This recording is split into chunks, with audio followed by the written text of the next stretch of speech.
Ngayon, mga kaibigan, ito ang sabi ni Secretary Delpin Lorenzana ng Department of National Defense na bukod po sa kanilang presensya nito pong Inchik, yan China, sa South China Sea, patuloy po silang nagdi-develop diyan po sa artificial land o island, mga kaibigan. Ang ibang tawag dyan reclamation, di ba?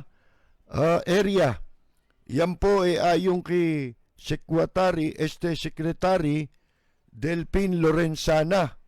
Kinumpirma niya na ang mga sundalo ng Inchik ay laging present diyan po sa tatlong malalaking isla, mga kaibigan. Kabilang dyan itong Fiery Cross, Mischief and Subi Reefs. Yan po yung mga teritoryo ng Pilipinas, mga kaibigan. Tinanong po si Lorenzana kung patuloy ba ang construction activities dyan sa mga artificial island na yan. Sagot ni Lorenzana, yes. Sabi niya, tuloy-tuloy ang kanilang improvement ng mga nagagawa nilang isla. Ayun po yan sa kanyang pahayag sa House Committee on Appropriations during the budget deliberations for the Department of National Defense. At inamin ni Lorenzana na ang military walang information. Ito, pansinin ninyo Ito yung sinasabi ko nung una pa lang, mga kaibigan, na inaaway ng akala mo kung sinong nakaupong pangulo ngayon, mga kaibigan. Yung mga malalaking bansa na wala namang atraso sa atin. At wala naman pong, hindi naman nakikipag-away. Ewan ko kung ano pumasok sa kukutin nito. Siguro, yun bunsod ng pagpapakita ng katapatan sa China. Ngayon, ang sabi ni Lorenzana, ito inamin niya na ang military walang impormasyon. Yun. Kung ano ang ginagawa ng China diyan sa mga teritoryo natin. Kung tawagin nila disputed, ano pa yung disimulado, ayaw nilang sabihin atin yun, mga kaibigan. Salita pa lang nito, wala na mga kaibigan Hindi na ipangungutang, hindi pwedeng ipangutang. Ganun yung yun yung kasabihan pag ang tao, mga wala ng kredibilidad, di ba? Yung salita mo, hindi pwedeng ipangutang Yan, di ba? Pag sinabing ganon, ibig sabihin, wala kang credibility, mga kaibigan. At ang sabi niya, the military cannot go these islands o go to these islands. Hindi raw pwedeng makapunta ron yung mga military natin, which in recent years have been installed with anti-ship cruise missiles. Dahil may mga nakaumang doon na mga missile, surface-to-air missile systems and radar jamming equipment. Hindi lang yan. Hindi ba pinagbawalan kayo ni Presidente Duterte na umaligid-aligid dyan, di ba? Mga kaibigan, sabi nyo na lang yan siyempre, pinabayan ninyo Alam natin na meron silang mga tropa dyan. Sinabi pa ni Lorenzana, but we do not know how big. Ibig sabihin, wala silang, sabi niya, we cannot have any way of knowing that. Wala silang kapasidad, ang ating militar. Ibig sabihin, pinagtatapat niya. Wala talaga tayong kakayahan. Openly, mga kaibigan, sinasabi niyan, tinatransmit niya sa kaaway natin. Yun yung sinasabi ni Rufus Rodriguez, ba't kayo nagpapapasok ng mga inchik dyan sa kampo? Hindi ba?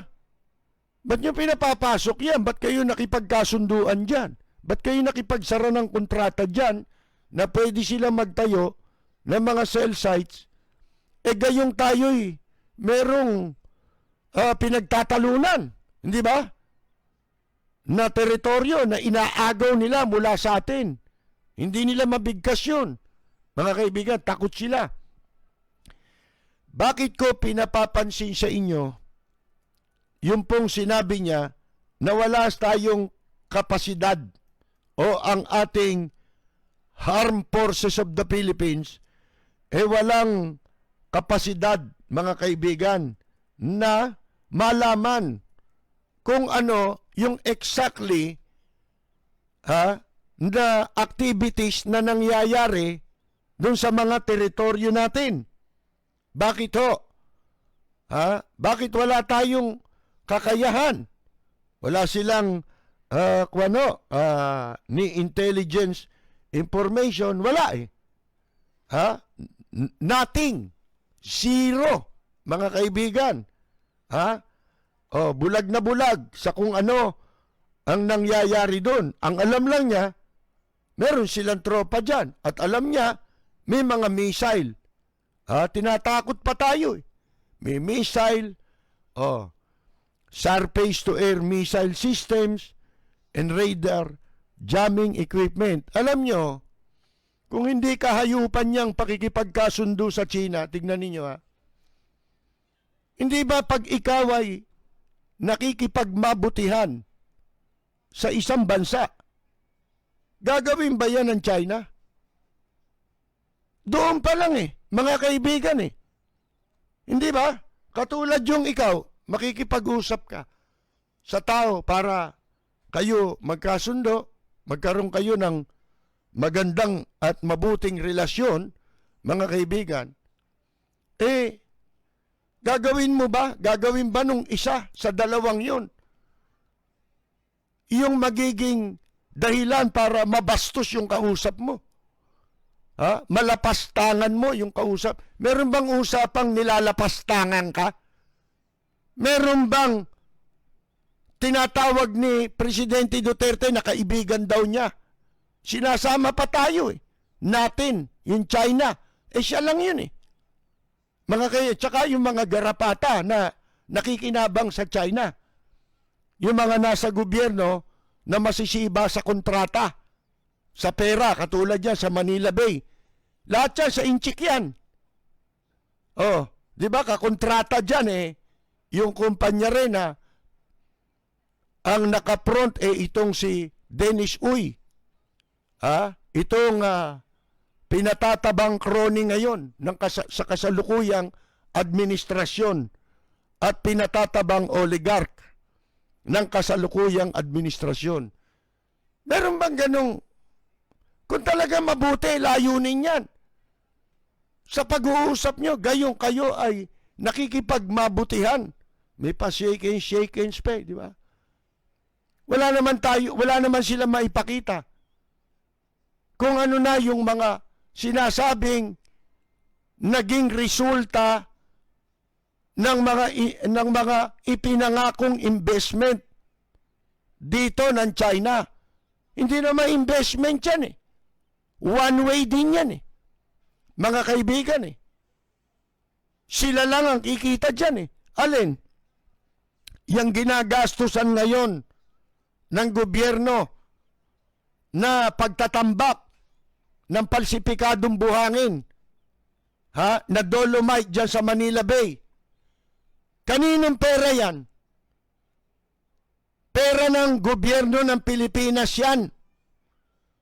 Pagkatapos, niyang katarantaduang maanumalyang proyekto na yan, susunod na ang pagpapalawak ng pagtatambak para sa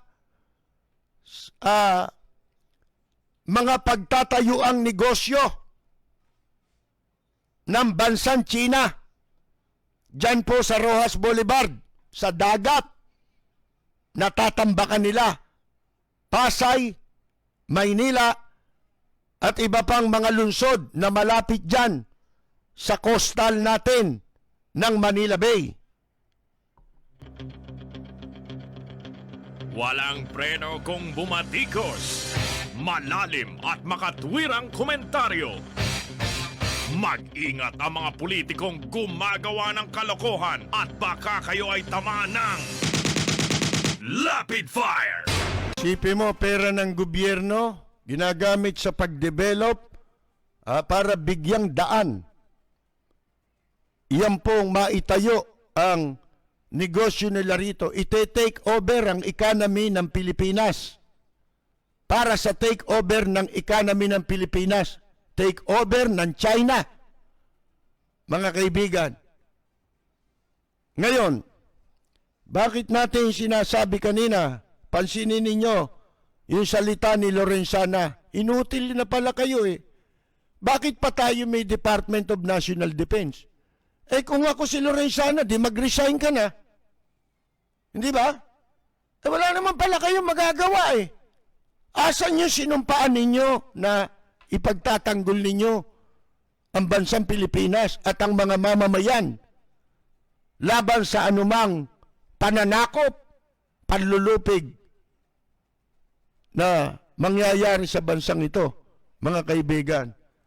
Tsaka, simpleng kagaguhan na ano tayo eh, kinumpormiso tayo eh. Ang nakakumpirmiso, ang nakataya ngayon sa panganib, tayong mga mamamayan.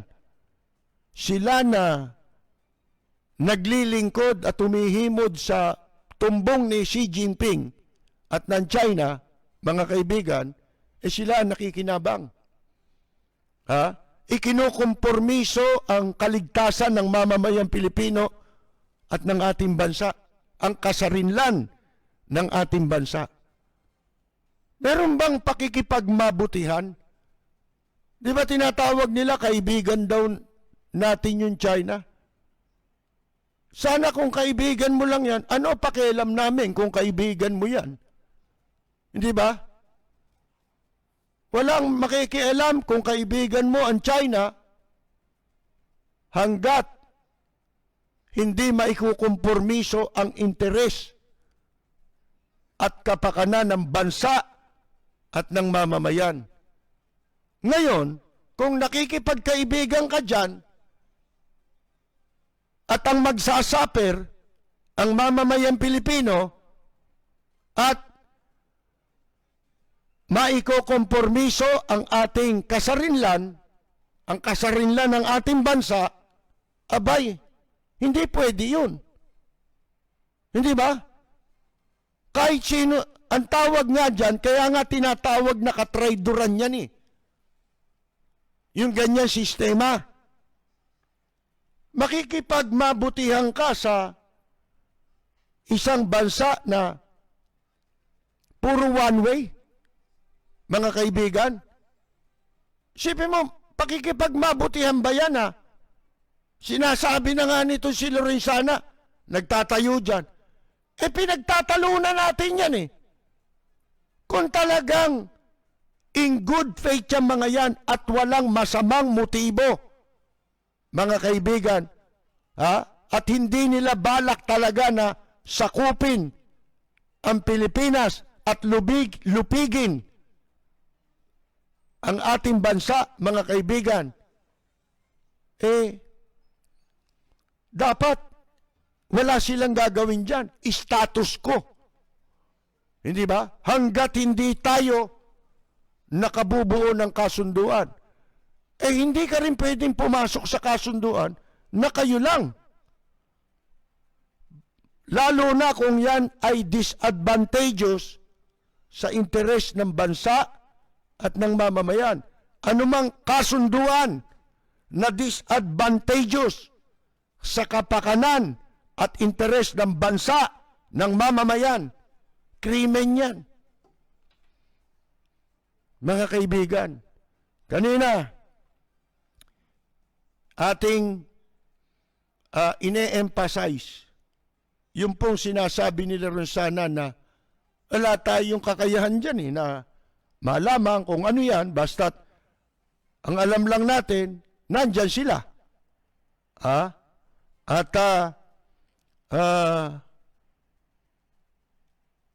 Wala tayong alam kung gaano kalaki.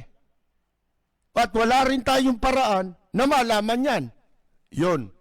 Matagal ko nang sinasabi yan bilang paalala sa pamahalaang ito, sa administrasyong ito. Nung nandun pa tayo sa himpilan ng nagpapatuta kay Duterte, mga kaibigan, ano sabi natin? Ba, hindi pwede yan. Kung wala namang atraso yung mga bansa na yan, hindi tayo dapat nakikipag-away dyan. Bakit minumura mo? Kinukompromise mo kami. Ikaw lang ang may galit dyan dahil nakikipagkaibigan ka ron, kinakasangkapan mo yung mga Pilipino. Kinukompromise mo kami, ginagawa mo kaming bala sa kanyon. Ibinabala mo ang mamamayan sa kanyon. Oh, hindi ba? Ano sabi natin noon? Hindi natin kayang gawin yan sa Amerika. Bakit? Sabi ko nga sa inyo, ang papel ng Amerika sa mundo ngayon, aminin natin at sa hindi, nasa kanila ang lahat ng kakayahan para proteksyonan ang interes ng mga bansang kaalyado. Mga bansang kaalyado. Kaalyado natin yan, di naman natin kaaway yan. Mga kaibigan, pinagmumura, di ba? Yun nga ang Canada eh. Sa basura lang, hinamon ng gera, akala mo may panlalaban. O bakit ngayon, sinasabi nila rin sana, wala talaga. At ang nakakahiya, at ang masama pa niyan, wala na. Wala nang limit. Mga kaibigan, wala nang secrecy. Wala nang confidentiality. Sa ating national security. Kasi sinasabi mo na lahat, wala. Wala pala eh. Ano katumbas nun? Ang katumbas nun, wala rin kayo dapat sa gobyerno. Dahil wala naman pala eh. Ang gobyerno itinayo purposely para sa interes ng bansa at ng mamamayan. Yun ang purpose eh. Yun ang very essence ng gobyerno at ng mga tanggapan ng gobyerno. Katulad ng National Defense. Ano ba ang primary duty ng Armed Forces of the Philippines sa ilalim ng Department of National Defense? Hindi ba ipagtanggol? Ipagsanggalang ang bansa? Ang ating soberenya? Mga kaibigan? Sell out na to Totally, wala na. At yung mga information about military, hindi sinasabi yan. Hindi ba sinasabi ko nga sa inyo, yung katulad halimbawa ng batas tungkol sa kalayaan ng mga mamamahayag. Hindi ho absolute yan. Katulad yung example na ipanalo naming kaso noon, yung mandamos sa Korte Suprema, na sinabi natin yun ay access to public records. Hindi totally lahat ng official documents ng gobyerno pwedeng makuha ng mamamayan o magka-access ang mamamayan at ang mga nasa media. Hindi lubusan yun. Sapagkat merong pasubali. Ano yung pasubali? Except maliban sa mga dokumento involving national security. Asan pa national security dyan? Hindi ba? Kami tayong mga mamamayan, kaming nasa media, pwede kaming kumuha. Base dun sa mandamos na yon, pero mandamos lang yun kasi para makapag-avail ka ng kontrata, hingi ka ng ng kopya ng kontrata, hingi ka pa ng, magpapail ka ulit ng mandamo sa korte. Kung bibigyan ka ng korte. Baka paguring ka lang yan eh. Kaya, naging offshoot niyan, yung panukala na FOI bill, yung Freedom of Information. Mga kaibigan, na magkaroon tayo ng karapatang makakuha ng mga dokumento, kontrata na pinasok ng gobyerno. Maliban, involving national security. Hindi mo na magagamit ang karapatan mo. Hanggang doon lang ang kalayaan mo. Nagtatapos kapag ka ang isang kontrata involved na ang national security. Katulad nito. Katulad sa military. Baliwala na na umaccess ka ng baliwala na yung pasubali ng batas na hindi ka pwedeng makakuha ng anumang impormasyon, dokumento para sa pagtupad mo ng tungkulin o kaya ikaw mamamayan gusto mong malaman, baliwala na yun. Bakit? Sila na ang nagbubulgar Kumbaga, nagpupusoy tayo, nakalabas yung baraha mo. Ha? Pag bumunot ka, labas ang baraha mo, kita ng kalaban mo. Anong klaseng sugal yun? Anong klaseng laro yun? Wala nang napapangalagaan na seguridad dito. Bali, wala nang nagagampanang responsibilidad. Mga kaibigan, bilang mga public official, itong ating mga nasa gobyerno, sumusunod na lang sila sa isang tao. Hindi ba nga, ang sinasabi natin, we are a government of laws and not of men. Kaya kahit ano ang pagsisipsip o pakikipagkaibigan ni Presidente Duterte sa Inchik, mga kaibigan, wala kayong karapatang sumunod sa ganyang utos. Ha? Kapag ka nilalabag na ang ating bansa, kapag ka nilalapastangan na ang ating soberenya, wala kayong karapatang sumunod sa kanya. Sapagkat hindi siya ang batas.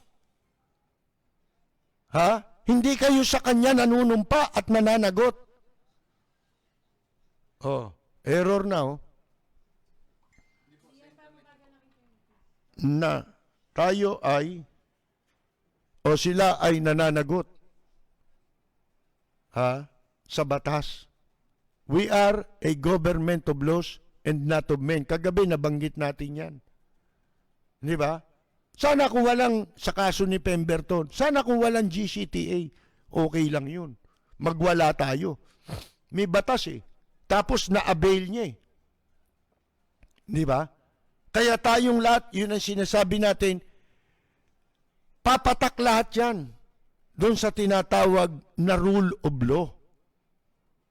Mga kaibigan. Kaya, walang masama na tayong mga mamamayan, doon tayo laging maninindigan sa tama.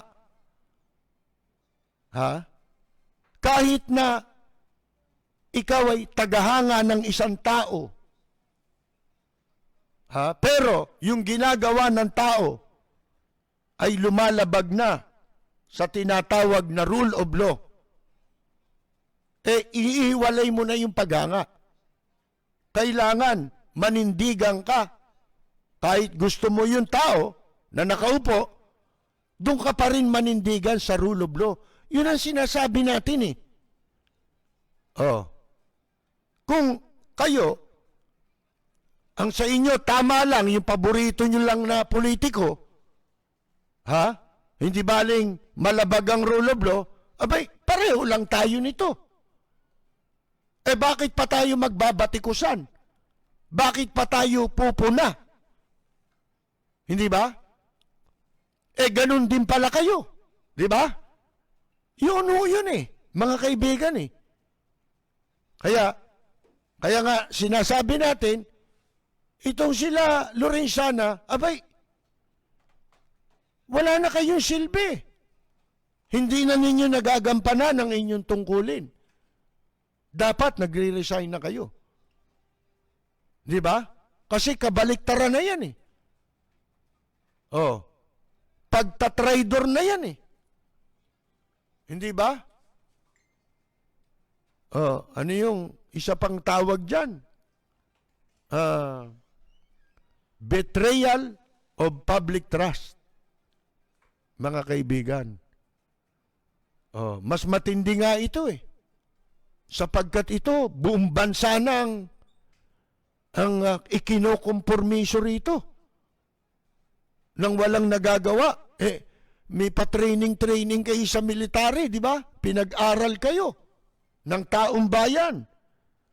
Ginastosan ng buwis ng mamamayang Pilipino hanggang sa kayo'y makapasok sa serbisyo. Ha? Lahat yan, natamo ninyo ang lahat ng mga pribileyo na wala sa pangkaraniwang tao, pangkaraniwang mamamayan, sapagkat ang kapalit niyan ay tutuparin ninyo ang inyong mga sinumpaang tungkulin. Kaya kayo pinagkagastusan ng taong bayan hanggang sa inyong pagretiro. At pagkaretiro ninyo, napupwesto pa kayo sa gobyerno. Taong bayan pa rin. Pero wala nang purpose. Hindi na nakapagsisilbi ng purpose sa gobyerno. Ang iniisip na lang ngayon, kontrata. Katulad sa Manila Bay. Mga kaibigan, kontrata. Bawal ng gobyerno ng Cebu. Pinagbabawal. Wala, tuloy din sila. Bawal na magkumuha ron. Bawal na rin mag-transport from Cebu. Bawal maglabas. Kumuha, maglabas ng dolomite. Pero tuloy pa rin eh. Ano tawag mo dyan? Mga kaibigan, ano ito? Ngayon, balikan natin yung sinasabi natin na matagal na. Ibinabala na natin yan eh. Pinaalala na natin yan eh. Na yan eh, posibleng mangyari. Bakit? Dahil sa kabulastugan eh. Akalain mong pagmumurahin mo yung Amerika, yung Canada, lahat ng mga bansang kaalyado natin, hindi naman natin kaaway. Oh, ano ang kaugnayan nung sinasabi nila rin sanang wala tayong access? Ha? Na malaman. Ha? Dahil meron silang mga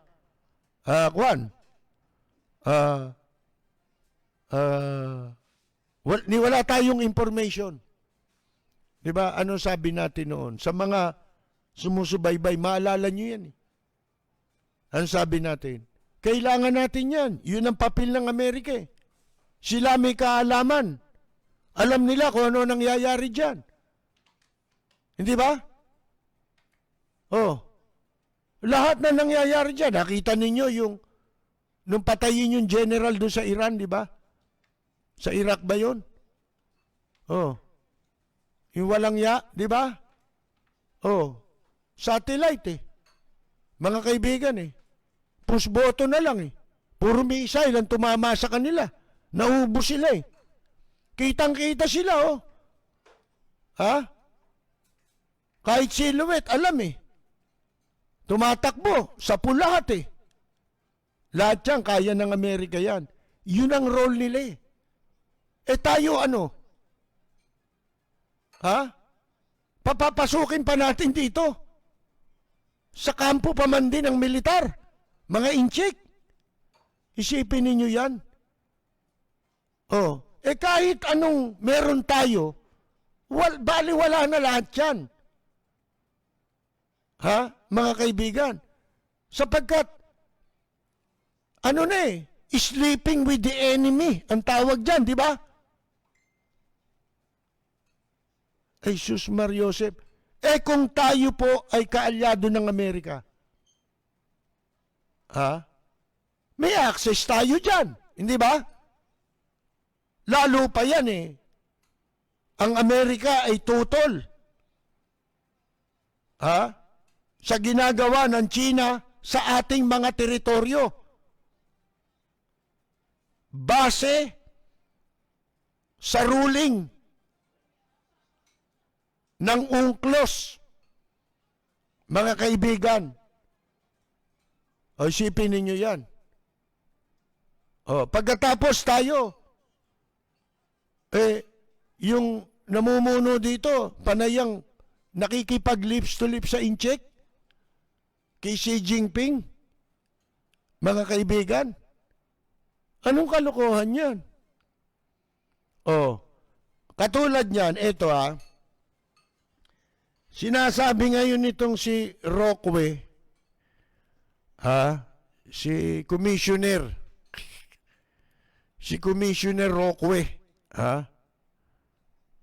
tanong nyo kung magkano na lang ang natira sa pera na ini-award sa pamilya ni Laude. Kaya tawagin na lang natin commissioner yan, si Roque. Ano sabi ni Roque? Baka daw, ito raw, posible na kaya ginawaran ng pardon si Pemberton, kapalit daw niyan, baka daw tayo makakuha ng bakuna sa Amerika laban sa COVID. Kung meron man silang gamot, bakit tayo bibigyan? Kung bibigyan man tayo yung pinakahuli. Bakit? Siyempre, unahin nila yung mga kaalyado nila. Yun ang sinasabi natin Yung mga consequences ng iyong ginagawa. Di ba? Yung consequence ng iyong ginagawa. Yung resulta ng iyong ginagawa.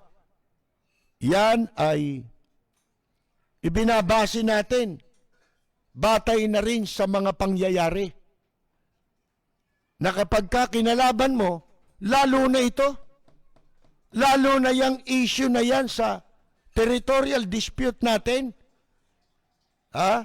sa pang-aagaw ng ating teritoryo, mga kaibigan, na ang pagpasok ng inchik dito sa Pilipinas at pagtatayo ng mga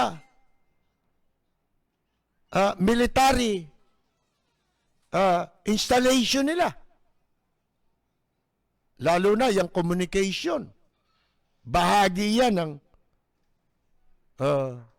military installation ng China. Mga kaibigan. Lalo na yan. Maglalagay, sabi ko nga sa inyo, sa panganib, hindi lamang sa bansang Amerika. Kundi, dahil ang mga kaalyadong bansa natin na malalaki, ano yan nakadepende ang kanilang security sa Amerika. Di ba? Kasi yun ang role ng Amerika Ang panatilihin ang kaayusan sa mga bansa na kung may magtatangkang guluhin ang bansang yan, na kaalyado nila, ay kasama sila sa mga kikilos para hindi magtagumpayan. Yun ang role nila. Kahit na ang ibang malalaking bansa. Kaya nga, pag sinabi ng Amerika, kasama lahat yung malalaking bansa at yung ibang maliliit na bansa. Alyansa yan. Meron tayong United Nation. At meron tayong mutual interest. Hindi ba? Ano gusto mong kapalit? Hindi. Ang daming interest ng Amerika. Ano gusto mong kapalit? Hindi ba? Naturalmente. Hindi one way. Katulad sa China. Meron kang proteksyon dahil wala nga tayong kakayahang maipagtanggol ang ating sarili. Sila na nagsasabi niyan. Gobyerno na natin. Oh, mga kaibigan. At ang masama, wala ng confidentiality. Ha? Wala na. Oh. Eh para saan pa yung mga intelligence fund ninyo? Wala na yan eh. Pero, kung maganda at mabuti ang pakikitungo ng nasa administrasyon ngayon sa mga kaalyadong bansa, galit na lahat sa kanya yan eh. Isolated na yan eh. Unti-unti na tayong pinagkakaisaan kung ano magiging hakbang. Halimbawa, kamukha yun sa pinatitigil na kontrata ibinan ng Amerika. Pinananawagan din ngayon nila sa iba pang Southeast Asian countries. Nagsalita yata sa Vietnam si State Secretary Pompeo. Kung ano yung sinasabi natin eh. Oh, asan ba yung balita na yon? Tungkol dun sa sinabi ni Pompeo eh. Babasahin ko kung nandito, mga kaibigan. Asan ba yun? Sandali lang ho ito. Washington's top diplomat urged Southeast Asia on Thursday to cut ties. Putulin na ang panawagan ni Secretary of State Mike Pompeo na putulin na ang pakikipag-ugnayan sa mga Chinese company na tumulong at tumutulong ng pagtatayo ng isla sa South China Sea. Ito'y ilang linggo nakakaraan, di ba? Binlacklist nga nila mga 200. Sipin ninyo na kumpanya na nagtatrabaho, na gumagawa doon sa mga teritoryo natin, nagtatayo ng mga infrastructure. Yun ang sinasabi natin.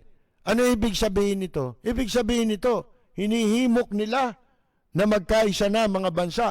Yan na rin ang ginawa ng malalaki. Itong Southeast Asia, maliliit na bansa to, kasali tayo dito eh. Pero, nauna nang, di ba, sinabi ni Presidente Duterte na hindi raw siya susunod o gagaya doon sa ginawa ng Amerikano. Pero gagawin niya ng lahat. Sino maiiwan? Tayo. Kaya dito lahat, pagsasamantalahan tayo, nakita ninyo, gagawin nilang ano ito eh. Kasi nga itong Pilipinas, sabi ko sa inyo, kapag ka ang Amerika nalagay sa panganib, para mo na ring inilagay sa panganib ang lahat, ang interest, ang security ng malalaking bansa at maliliit na bansang magkakaasama na kaalyansa ng Amerika. Inilalagay mo silang lahat sa panganib. Kaya lilitaw, ito si Presidente Duterte, magiging Saddam Hussein yan.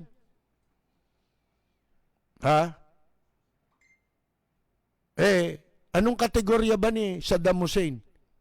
International terrorist ang labas mo. Diba? Sapagkat panganib ka sa seguridad ng maraming bansa Ito pa naman Pilipinas, itinuturing ito na strategic defense ng Amerika. Pag nawala yung strategic defense sa kanila, nawalan din ng apektado ang lahat ng mga bansang umaasa sa security tinatamasa nila sa Amerika. Mga kaibigan, kaya yun ang dahilan kung bakit ang mga malalaking bansa nagpadala na rin ng kanilang mga barko de gera diyan sa West Philippine Sea. Mga kaibigan, sapagkat pati sila mga nganib, kaya dapat nagkakaisa. Pero dito, ikinokompormisyo na ang Pilipinas sa panganib. Mga kaibigan, hindi ka na, wala ka talagang, saan ka kukuha ng information? Ang meron niyang mga information na yan, may kakayahan dyan na makakuha niyan at makapag-share sa atin, yung inaway mong mga bansa. Hindi ba? Pag hindi ka binigyan ng Amerika, wala magbibigay sa'yo.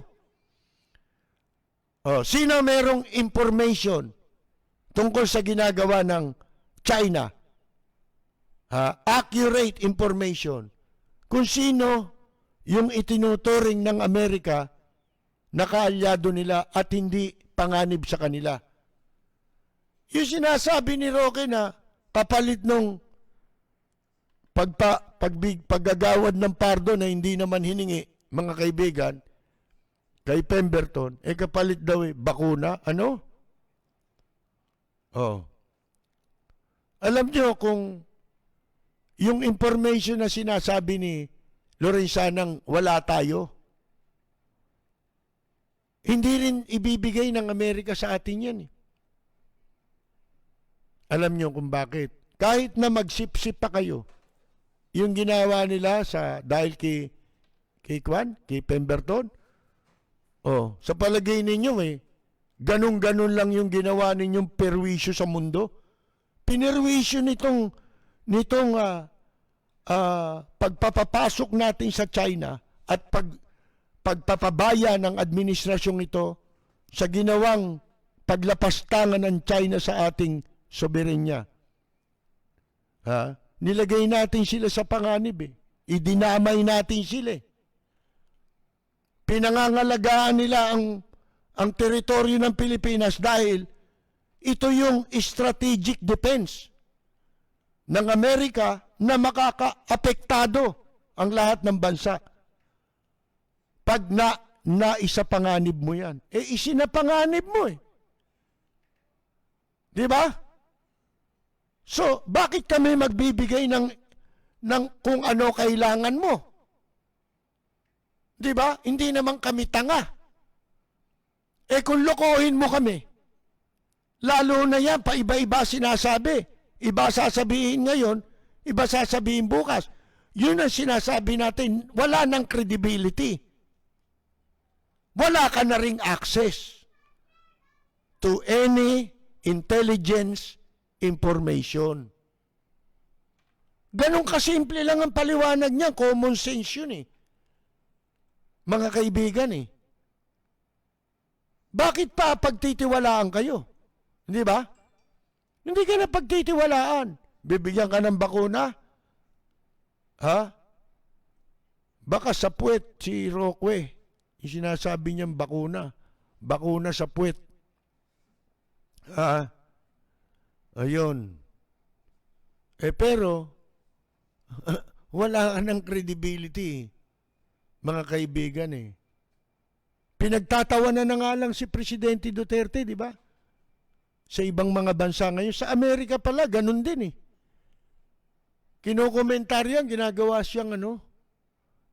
na siyang katawa-tawat, yung kahiya-hiya. Di ba? Yung ginagawa sa Japan, yung pagmumura niya, inanalyze ng mga commentator. Ano yan? Yung sinasabi niya, ang laswa. Ha? Tapos yung sa gasolina, di ba? Hugasan yung face mask. Yung mga Hapon hindi nakatawa. Napapailing. Mga kaibigan. Nagkamali sila, ibig sabihin, nagkamali rin kami ng una. Di ba nung una, hangang-hanga si Abe? Diyan, di ba? Tuwan-tuwa si Abe. Nakahalata. Hapon, di mo maloloko yan. Ha? Sa umpisa, mabobola mo. Pero nakakatunog yan. Ang lahat kasi ng nakakausap nito si Presidente Duterte, akala niya, politikang Pilipinas lahat ng bagay. Hindi. Walang preno kung bumatikos. Malalim at makatwirang komentaryo.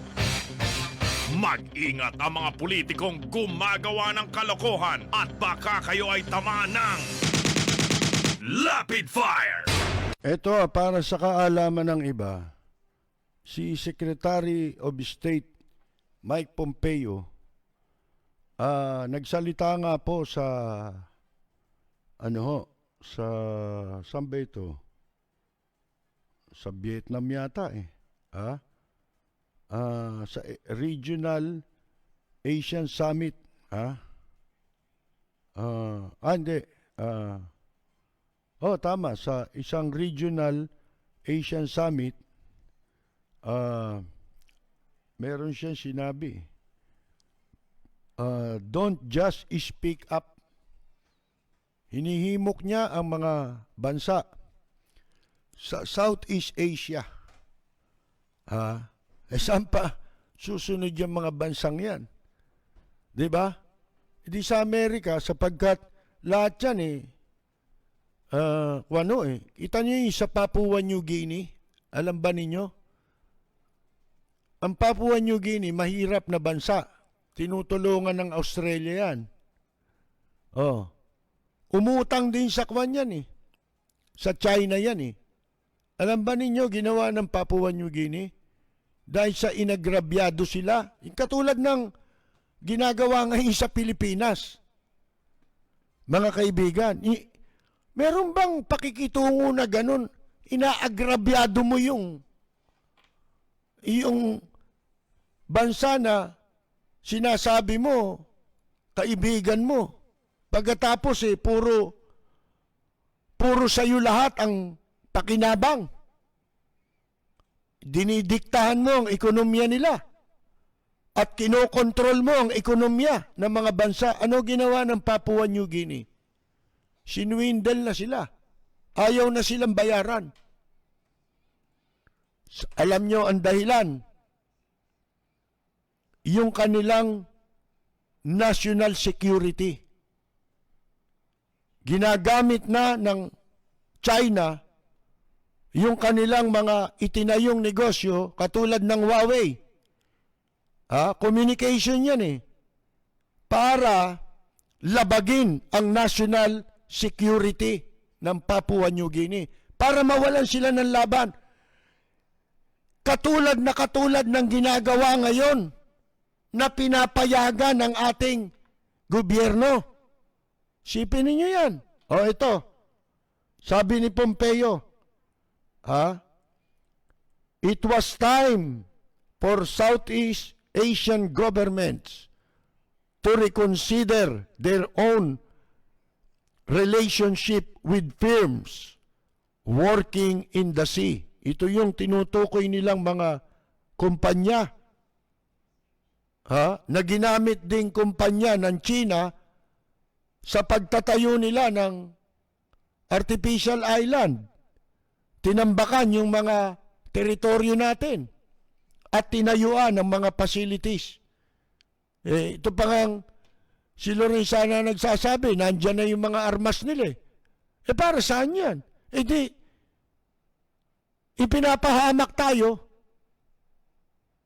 Imbes na doon sa mainland China, nakalagay ang mga missile nila para makipaggera man ng Amerika sa kanila, hindi tayo masasali. Hindi. Dito dinadala ng China ang gera sa Pilipinas. Mga kaibigan, para dito tayo ang gaganap ng mamamatay sa gera ng China. Nanililikhang gera ng China. Mga kaibigan, sabi niya ni Pompeo, dapat daw i-reconsidera yung relasyon dito sa mga kumpanya na yan na nagtatambak dyan sa dagat. Katulad dito sa Pilipinas, di ba dagat yan? Yung coastal natin na kinokontrol na ng mga inche, kasabwat itong mga opisyal, DENR, naturingan, nakaupo dyan, retired AFP. Mga kaibigan, si Simato, ginagamit niya yung masisiba sa pera, natauhan niya sa pagpapayaman nila, nang walang pagpapahalaga. Walang, ano ba tawag doon? Yung walang pakialam. Kung ano ang kahit mapahamak ang bansa at ang mamamayan, importante magkapera sila. Ang sabi ni Pompeo, don't just speak up. Diba? Ito yung sinasabi ko sa inyo. Kailangan nating mga mamamayan na tayo ang gumanap ng papel.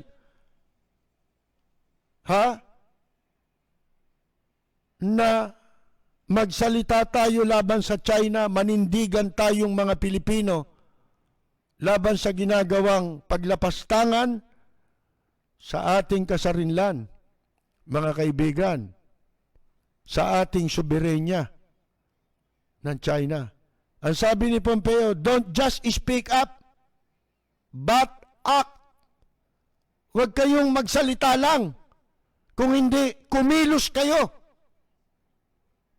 Yan ang panawagan ni Pompeo sa 10 foreign ministers ng Association of Southeast Asian Nations, ASEAN, sa ginanap na online summit. Online pala ito. Kumbaga, teleconference. Reconsider business dealings with the very state-owned companies that bully ASEAN. I-reconsider ninyo ang negosyo.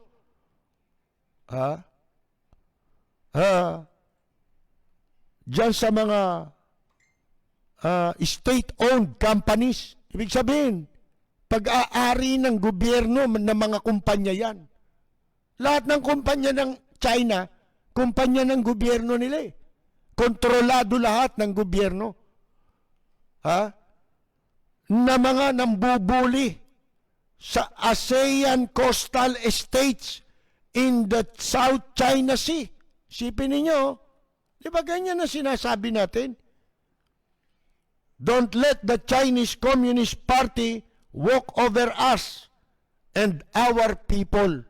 Huwag tayong pumayag na itong komunistang inchik tapakan tayo at ang ating mga mamamayan. Mga kaibigan, sabi naman ng foreign minister ng ni foreign minister Pham Binh Minh ng Vietnam, this has eroded trust and confidence, increased tension, and undermined peace. Yan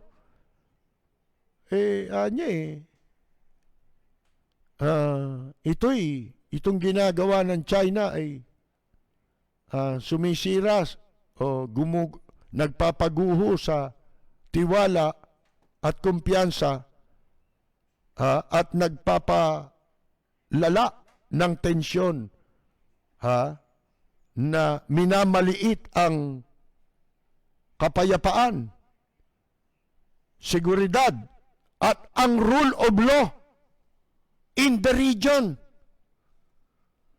Sabi ko sa inyo yung rule of law, doon tayo lagi.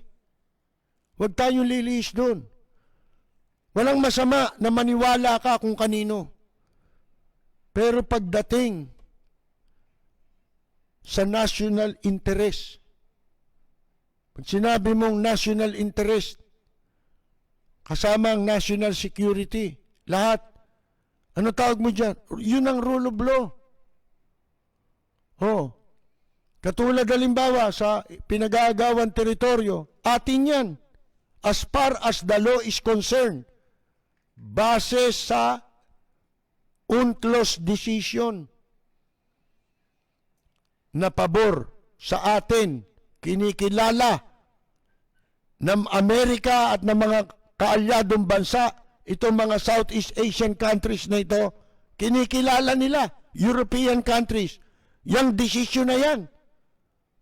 Kaya tayong mga Pilipino na lang ang pag-asa ng ating bansa, ng ating mga anak, ng ating mga susunod na henerasyon. Hindi lang tayo dapat magsalita. Mga kaibigan, yun ang sabi ni Pompeo. Yun ang sinasabi natin, di ba? Iparating natin. Paano mo ipararating ang malakas na mensahe? Huwag tayong umasa dyan sa mga nagrararally labang kay Pemberton. Pero sa China, ayaw mag-rally niyan. Paano? Komunista rin Mga kaibigan ang ideology nila communist din Ayaw daw nila ng diktadorya. Ano ba tawag mo sa China? Di ba dictatorship yun? Komunism Kaya doon hindi malaya ang media ron. Ultimo mga reliyon doon, sinusunog. Yung ginawa sa Mongolia. Sa China mismo, merong isang lugar. Xinjiang ba yun? Ang mga nakatira doon, mga isang sekta ng Muslim. Inuunti-unti na sila. Nire-restrict na sila. Lahat sila naka-CCTV. Hindi na sila makakilos doon. Ipinagbabawal na ang relihiyon nila. Sipin ninyo yan Mapa-Kristiyano, mapa-Muslim, pinagbabawal sa China yan. Komunista yan. Sabi ko nga sa inyo, ang komunista, walang Diyos yan. Bawal sa kanila yan. Ang tawag nila sa relihiyon, lason. Mga kaibigan. Kaya, yun lang ang pag-asa. Tayo na mismong mga mamamayan na lang. Dahil wala na, umaamin na ang gobyerno. Ultimong, itong mga taga-National Defense, Armed Forces of the Philippines, sa halip na hindi sila sumunod sa illegal na pinag-uutos sa kanila sapagkat taliwas sa kanilang sinumpaang tungkulin. Yung pinagagawa sa kanila, huwag kayong makialam dyan sa isipin mo yun. Parang sinabi, huwag mo ipagtanggol yung bansa mo. Ikaw pa may kasalanan pag nagtanggol ka sa bansa mo. Isipin mo yun, mga kaibigan.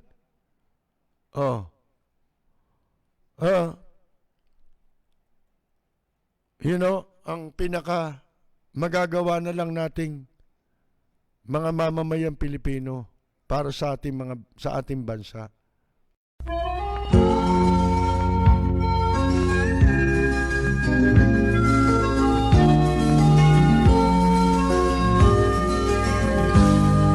Sa bayan ko ay isa ang lahi, dito'y wala ang pagkukunwari.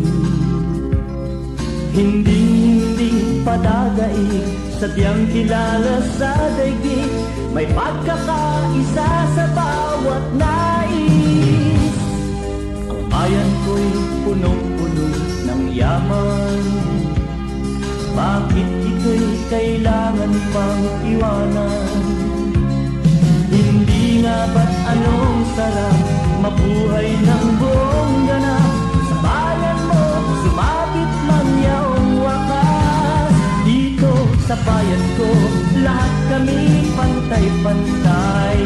Walang nang aapit, ang pag-ibig ay tunay. Dito sa bayan ko, dito'y makikilala mo ang isang kaibigan nagmamahal sa'yo.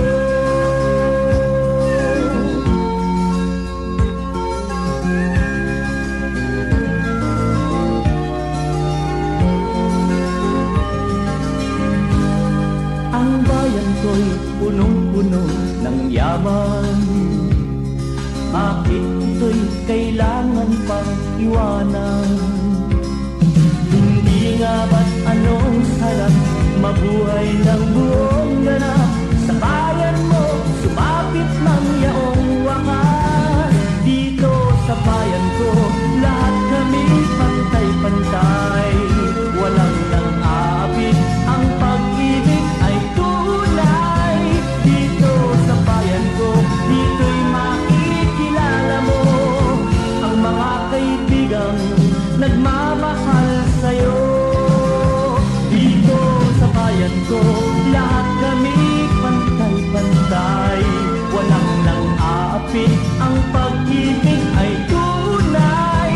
Dito sa bayan ko, dito'y makikilala mo ang isang kaibigan, ang mga kaibigan, ang bawat kaibigan na